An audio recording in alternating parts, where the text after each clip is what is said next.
Thank you all for coming tonight. I'm Sally Heath, Executive Publisher at Melbourne University Publishing. I'm especially pleased to welcome retired Major General John Cantwell, who is here to launch Watson's Pier by Josh Funder. There is no better person to launch a book about bravery and determination, about an extreme campaign, and a book that honours the memory of veterans, most particularly in this case, of Josh's great-grandfather, Stanley Watson. John had a distinguished career with the Australian Army for almost 40 years. Starting as a private soldier, he rose through the ranks to become a Major General. Along the way, he held a diverse range of command and senior management's appointments, including Commanding Officer of the Royal Military College at Duntroon, Commander of the 1st Brigade, Deputy Chief of the Army, and the Commander of all Australian forces in Afghanistan and the wider Middle East.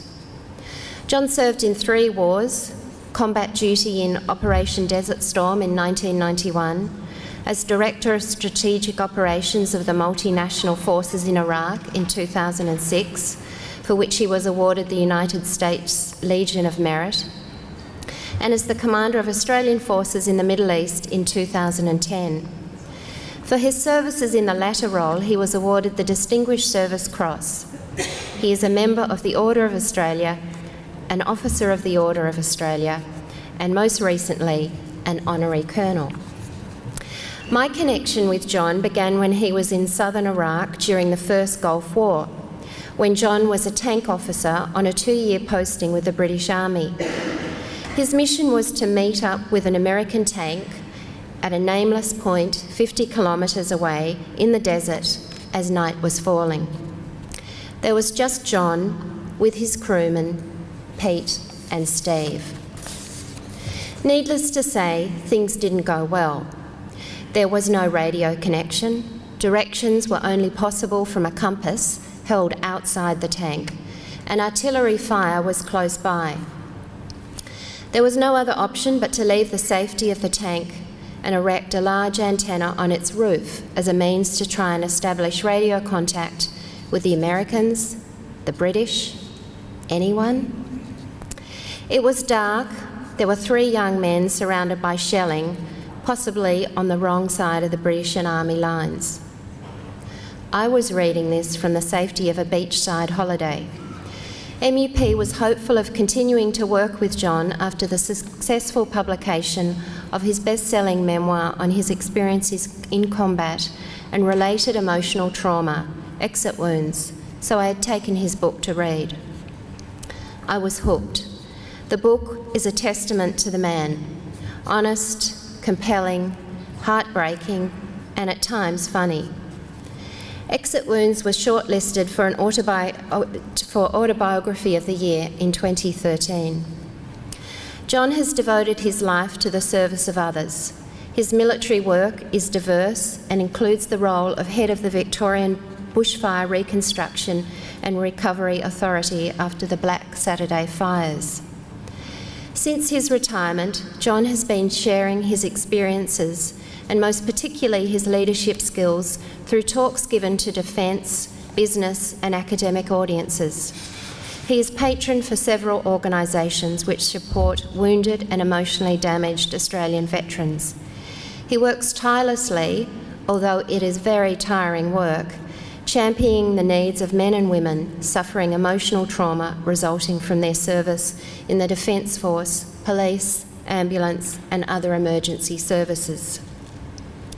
I'm glad to say MUP's relationship with author John is continuing. He has spent the past 6 months writing a book. Well, actually, you said today, not the past 6 months. The past 2 months, 3 months, writing a book that presents his deep commitment to real and effective leadership. It is a book based on his view that leadership is about emotion, humans and authenticity. And no matter how many versions I read of the manuscript, I have not failed to learn something new, apply it to my own life, or share an insight with my colleagues. I now believe John's forthcoming book, Leadership in Action, will give a new way of understanding leadership. which is the reason when it comes to launching a story of leading men when the odds are against you and you need them to believe in you and follow you, John Cantwell is your man. Please welcome John. Hello everybody, and Sally, thank you so much for that very embarrassing but wonderful introduction. I'm going to have to revisit the manuscript for my next book to make it actually good to match the rhetoric. We'll just see. Look, I am absolutely delighted to have this chance to launch what I think is an absolutely superb book today. Late last year, I made my very first visit to Gallipoli. It was for me an enormously emotional experience. As a military man, you would expect that I had been immersed in the military history of Gallipoli and the Anzac campaign for so many years. I have read dozens of books, I think almost every significant work on Gallipoli. And when I arrived at that desolate, beautiful place, I was ready for an experience that was eye-opening and informative. What I wasn't ready for was the emotional experience. I stepped onto the beach. I stood with my heels in the lapping waves of the Aegean Sea, my boots on the rough stones, the rounded stones of that beach, and looked up at those extraordinary cliffs and bluffs. And I am absolutely convinced that in that moment of quiet reflection, I could feel the ghosts of men bumping me gently as they moved past up that beach. And later that visit, I walked to the whole battlefield and I walked up into Lone Pine, and the wind was gently blowing through those pines, and the sound of that wind, I believe absolutely it was the voice of Anzac ghosts speaking. It was an amazing experience. But I do wish that I had read Josh Funder's book before I went, because my appreciation of the things I saw and felt that day has been immeasurably increased by this work. I've read a lot of books, as I said, on Gallipoli. I can say honestly, Josh, this is one of the best that I have encountered. It opens up Gallipoli in ways that had not been done before. It is marvellous. It is absolutely wonderful.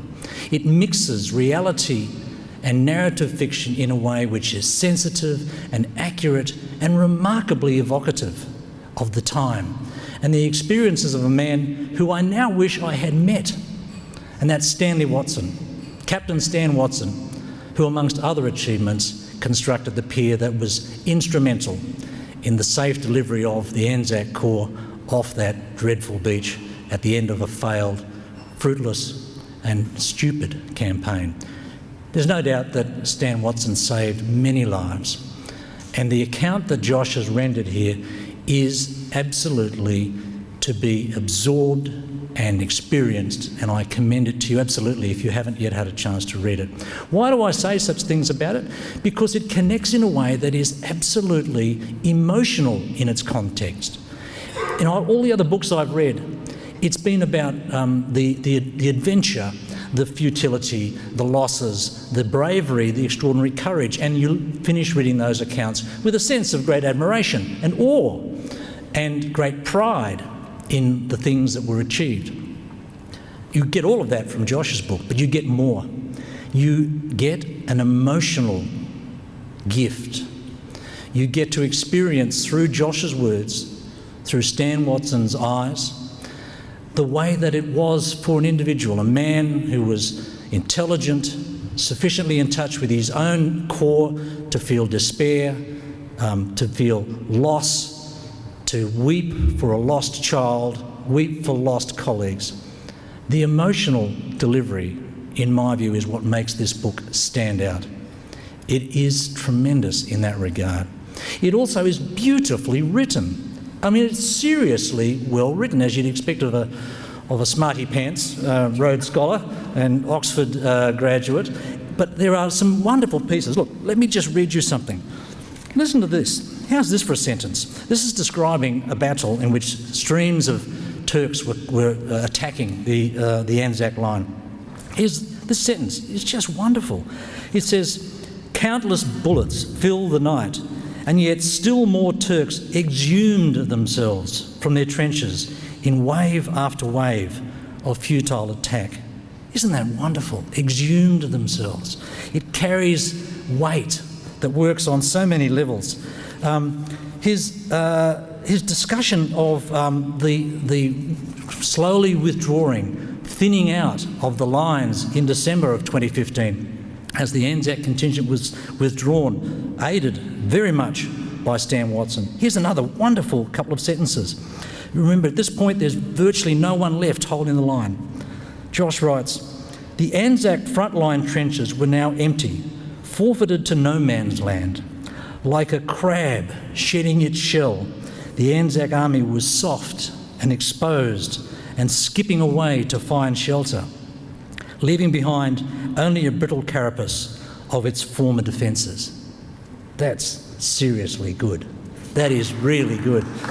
Oh, I agree, bravo. But look, the other thing that I admire so much about this account of an extraordinary Australian is Josh's ability to bring us to understand with extraordinary clarity some of the small events that make the big picture so much more real, so much more compelling. And one of the intriguing things about reading this book is you're never quite, in some cases you're quite sure what's true, but there are many cases where you're just not quite sure, is this true or is this fiction? And in many cases there's a really intriguing blur, and it works so well. I also admire the way that Josh has drawn out one of the components that Sally alluded to that is so important to me, and that is the cost that veterans pay and their families pay for their service, and in so many cases how they are damaged by their service. And at the risk of speaking a little too long, let me just read you one other short extract where Josh talks about Watson's horror, dismay and grief when one of his soldiers, a young man named Sapper Fitzroy, is killed early in the war. And he talks about how a sour taste of vomit lingered in his mouth. And then another wave of emotion rose up within him. He suppressed it savagely. This was a time to think and act, not to understand. Watson knew if he didn't push his feelings away, his nerve would fail. He saw the scene from above, saw himself slipping down this slope, and detachment now became his protector. It's just such a wonderful insight as to how veterans manage the ghastly things that we do and see. It's pretty special. Josh, I'm very pleased to have this chance to launch this book. I'm very proud to have done this. You can be proud of what you've achieved here. It is a special gift. It is a gift. It's a gift for people like me to immerse themselves at a different level in a way that is so rewarding. It's a gift for others who have no military experience and want to know more, and to delve into that experience at a deeply personal level. So, with great pride, I declare Joshua Funder's book, Watson's Pier, officially launched. Thank you.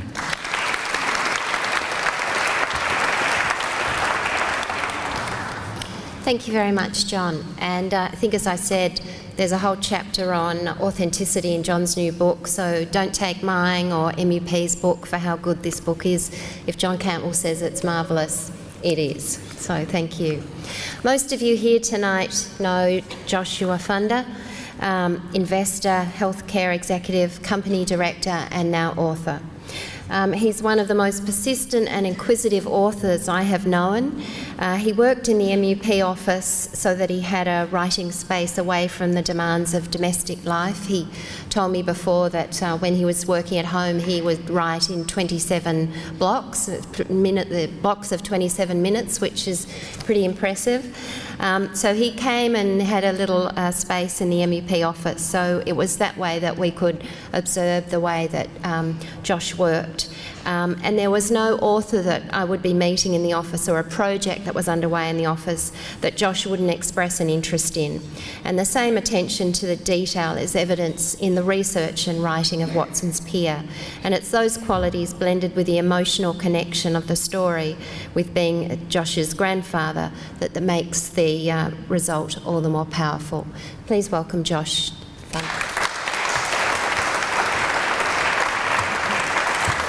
Friends, sincere thanks. I'm not usually lost for words, but John Cantwell has rendered me close, but not quite there.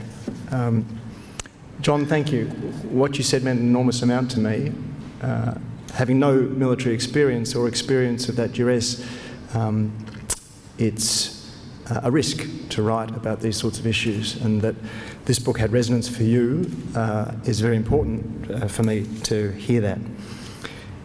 It raises a central theme in the book, and I'm very glad that you found it to be true.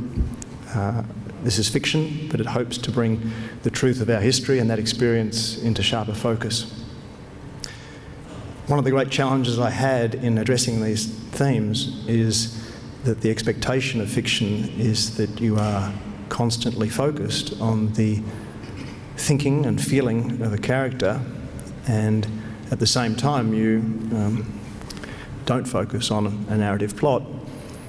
And this story presented a difficulty on both those fronts. Firstly, what actually happened is compelling and needs to be told. So there is a very strong focus on telling that story true to those events as they happened. But the other side of it is to try and put ourselves in the shoes of someone, an individual, throughout the course of that story. And when I interviewed veterans coming back from Afghanistan, Second World War veterans, when even I talked with people whose relatives had been in concentration camps through the Holocaust, my understanding of their state of mind was that to endure that sort of duress, they had to be in the moment. And that to step back and consider your thoughts and feelings was a liability. That emotions in war are a liability, and not just to yourself, but to the people around you. And so to try and write fiction about the lack of emotion, to try and write it about the suppression of those feelings is a real challenge. It doesn't meet the expectations of people who consistently absorb fiction, but I hoped it was true to the moment. And I think the costs of doing that for the individual are profound. Now, this book ends at the conclusion of the Gallipoli campaign, and we should never forget that that campaign went on for another 3 grinding, even more brutal years in Europe.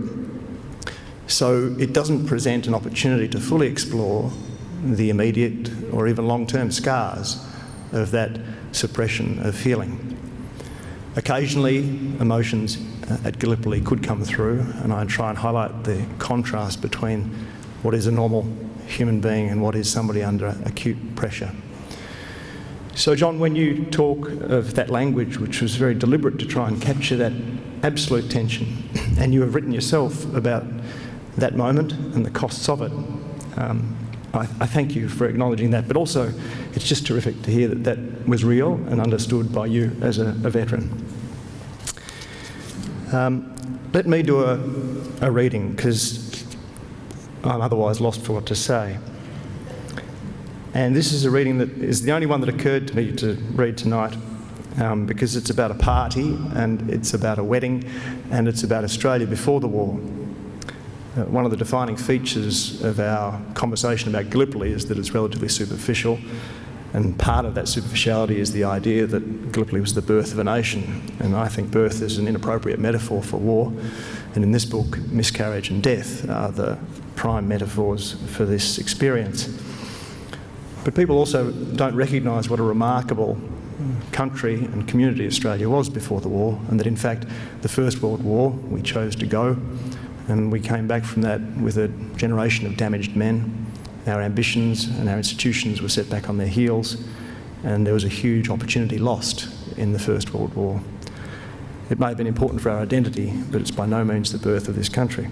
We're standing in a place that was indicative of the ambition and success of the birth of Australia. So Watson gets married, and this story for me originally started when I sat at his feet and heard these stories, not about the wedding but about Gallipoli. And so that picture in black and white, the original of Watson's Pier, was on my grandmother's wall. We were in the lounge room, my brother did, and I sat at his feet, the tape recorder played, and in the end it didn't work.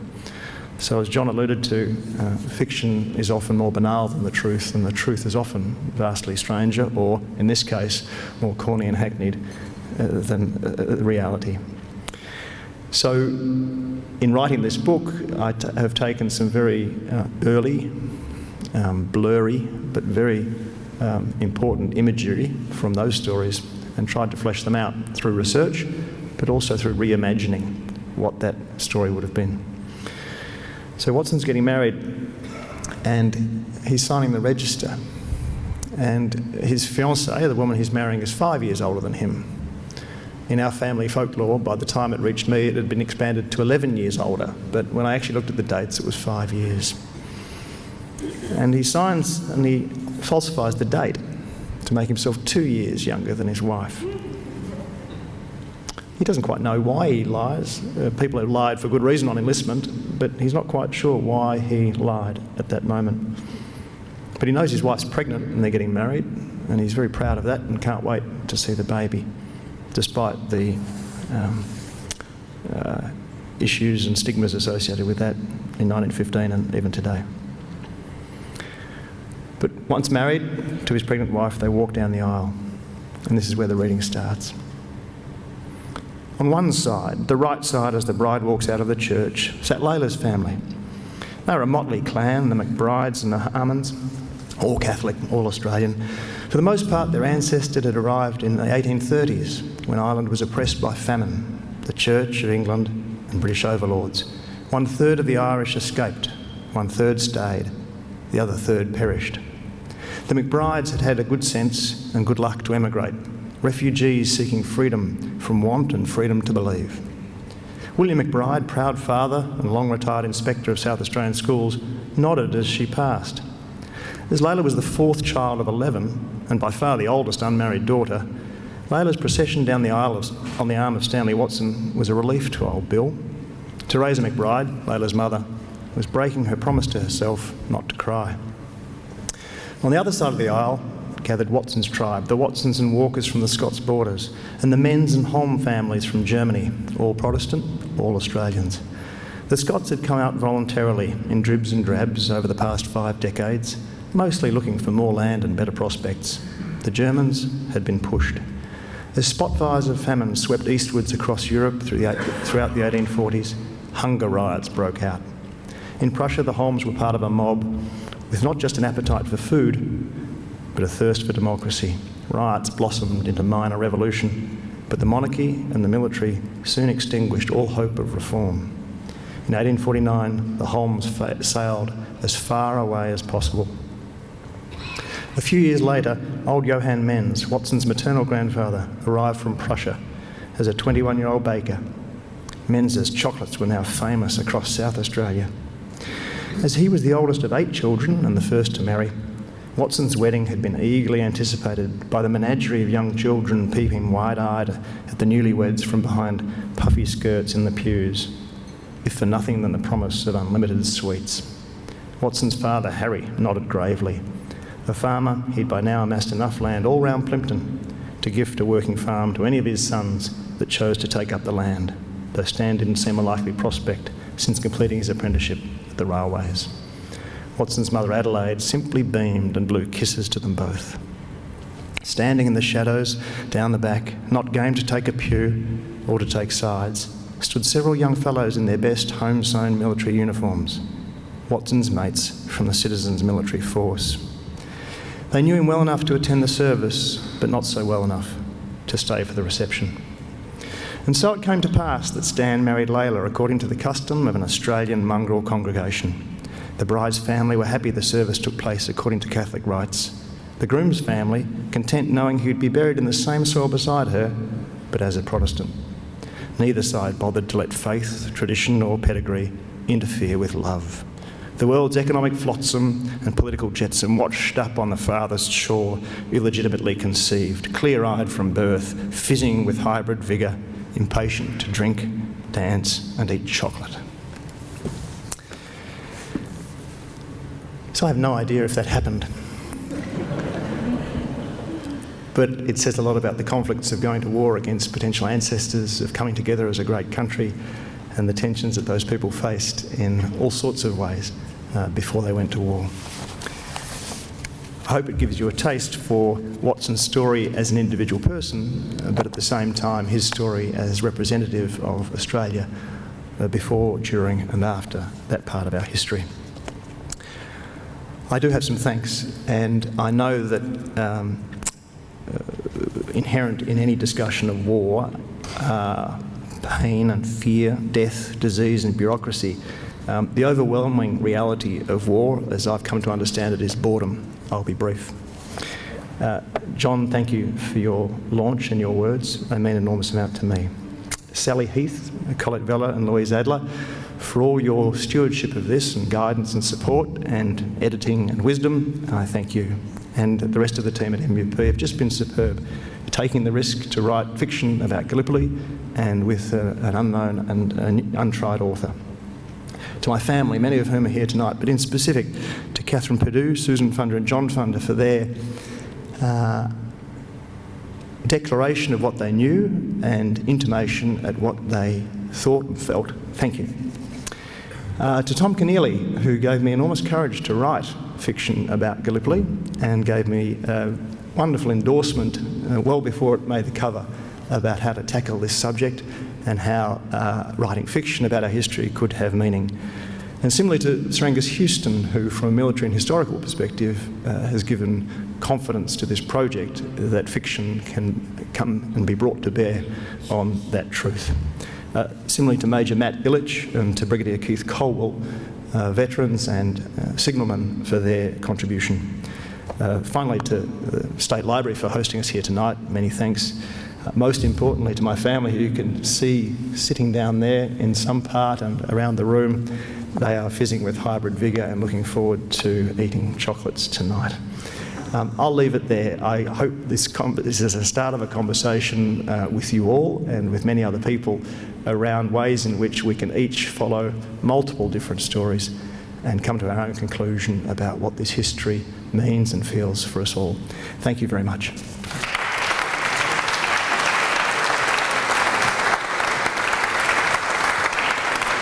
Thanks, Josh, and I think it was really lovely to have that reading. It really brings it alive. Thank you all again for coming. Of course, the only thing left to do is for you to buy multiple copies of the book, to get Josh and, while you can, John to sign them here tonight, and enjoy the rest of the night. Thank you very much.